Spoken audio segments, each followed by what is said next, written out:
Welcome to Wife Secrets channel. We hope you will have fun with us.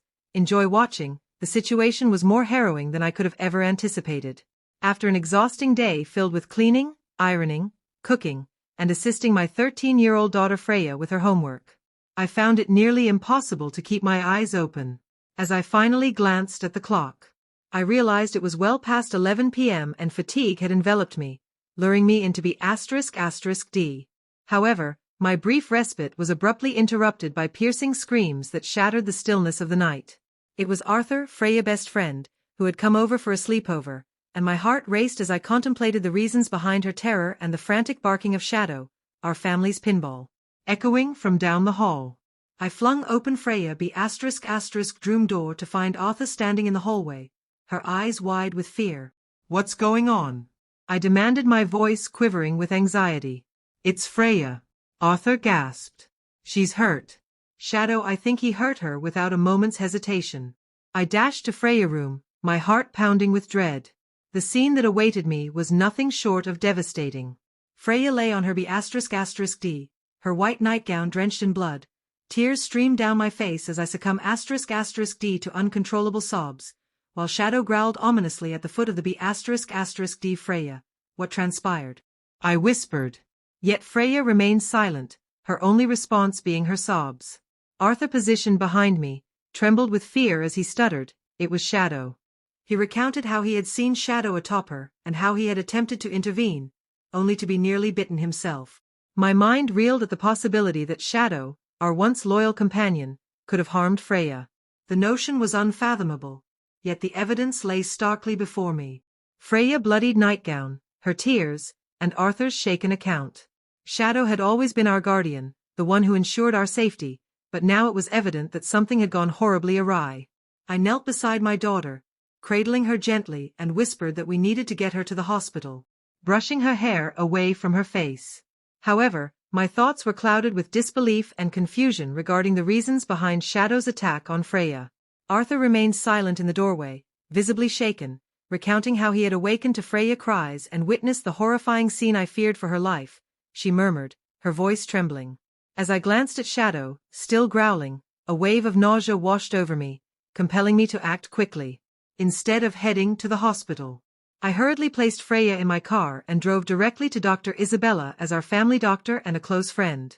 I could not risk exposing Freya to a public hospital where the details of the incident might leak, leading to unimaginable repercussions. Upon arriving at the clinic, the atmosphere was laden with anxiety.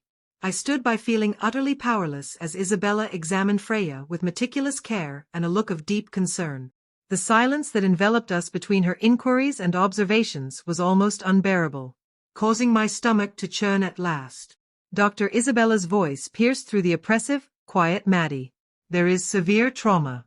Freya has sustained significant physical injuries. It appears to be an attack, possibly from an animal." My breath hitched as her words struck me like a dagger to the heart. My daughter had been harmed in a manner no mother should ever have to witness. My thoughts raced back to Shadow. Could he have been responsible? Despite my desire to trust in his innocence, the evidence was compelling. "There's more." Dr. Isabella continued, her tone both gentle and resolute. "We need to conduct some tests due to the nature of her injuries. We must check for any infections, possibly even rabies." My heart raced as I nodded in a daze, grappling with the distressing notion of my loyal bulldog attacking Freya. The mere thought was already too much to bear, compounded by the unsettling fear of a potential infection or something more sinister lurking beneath the surface. Yet I had no alternative. I had to uncover the truth about what had transpired with my daughter, regardless of how excruciating it might be. A few days later, I received a call from Dr. Isabella, her voice urgent on the line, urging me to come in. As I drove to the clinic, my stomach churned with anxiety, with Freya sitting silently beside me, her vibrant and talkative nature stifled by the weight of her trauma. Since that fateful night upon our arrival, Dr. Isabella wasted no time in delivering the shocking news. "Maddie, Freya tests have revealed something unexpected. She is pregnant." The room seemed to spin around me at this revelation. Pregnant, it was inconceivable. Freya had no male acquaintances in her life, being homeschooled and primarily interacting only with Arthur and occasionally his mother. I shook my head in disbelief, convinced there must be an error. Dr. Isabella, however, shook her head in response, her face etched with concern. I wish there were a mistake. Maddie, but the tests are definitive. My mind raced with questions. If Freya was indeed pregnant, then who was the father? The question barely escaped my lips, my voice quaking with dread. Dr. Isabella quickly interjected. Maddie, no, that's impossible. Human and animal DNA are not compatible. Whatever occurred, it was not. Shadows, doing a mix of relief and dread, washed over me as I struggled to piece together the events. If Shadow was not responsible, then who could be? The revelation was an enigma that she felt ill-equipped to unravel.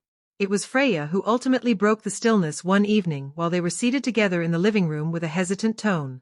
Freya addressed her mother stating, "I need to share something about Arthur."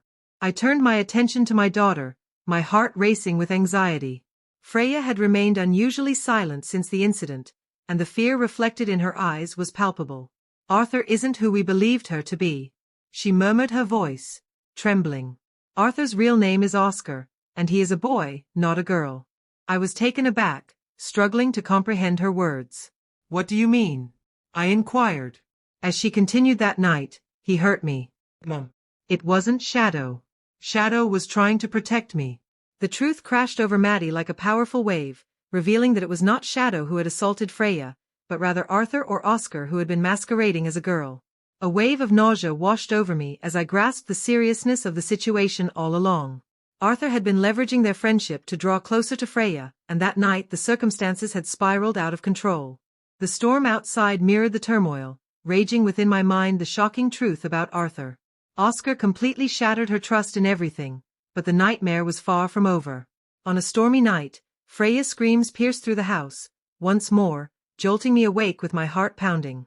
I dashed toward her room, the frantic barking of Shadow filling the air, and I could sense that something was seriously wrong. Bursting into Freya's room, I found Oscar drenched from the rain, struggling with Shadow, who was growling and snapping at him while Freya huddled in the corner, terrified. "He's trying to hurt her again," I thought, as Freya screamed, and without a second to lose, I lunged at Oscar, yanking him away from my daughter. In the chaos, he lost his footing and fell backward toward the window. In a panic, Oscar attempted to flee, but Shadow was relentless, blocking his every move. The storm raged outside as Oscar stumbled out the window, crashing into the yard below. When the police finally showed up, Oscar was out cold in the yard.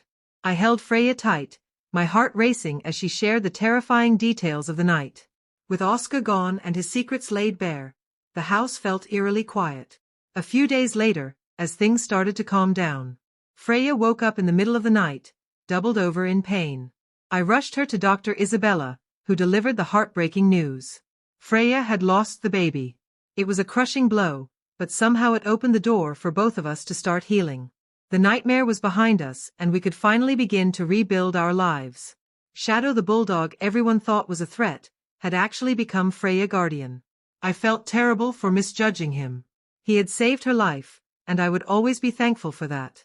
In the months that followed, Freya gradually found her way back to her old self, wrapped in love and safety as the darkness that once overshadowed our lives began to fade, allowing mother and daughter to rediscover their peace.